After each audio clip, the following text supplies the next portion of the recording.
বৃহস্পতিবার থেকে চট্টগ্রামে শুরু হচ্ছে ১৬তম রিহ্যাব হাউজিং ফেয়ার।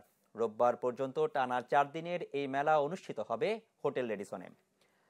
দুপুরে সংবাদ সম্মেলনে রিহ্যাব কর্মকর্তারা জানান, এবারে ৪২টি স্টল থাকবে মেলায়, ২টি গোল্ড স্পন্সর, ১৪টি কো স্পন্সর সহ আরও ১৬টি রিয়েল এস্টেট কোম্পানি, ৫টি বিল্ডিং ম্যাটেরিয়ালস এবং ৫টি অর্থলগ্নিকারী প্রতিষ্ঠান এতে অংশগ্রহণ করবে।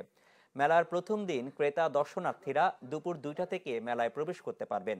বাকি দিনগুলোতে সকাল ১০টা থেকে রাত ৯টা পর্যন্ত মেলা চলবে।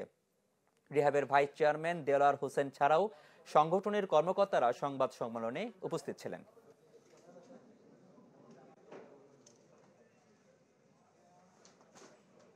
এই সকল ফেয়ার আয়োজনে মাধ্যমে রিহ্যাব দেশে ও বিদেশে গৃহায়ণ শিল্পে বাজার সৃষ্টি এবং তার প্রসারের প্রচেষ্টা অব্যাহত রাখছে। অন্যদিকে প্রবাসী ক্রেতারা যেমন দেশে তাদের পছন্দের আবাসন খুঁজে পেয়েছেন, আবার এই ফেয়ারের মাধ্যমে বৈদেশিক মুদ্রাও অর্জিত হয়েছে।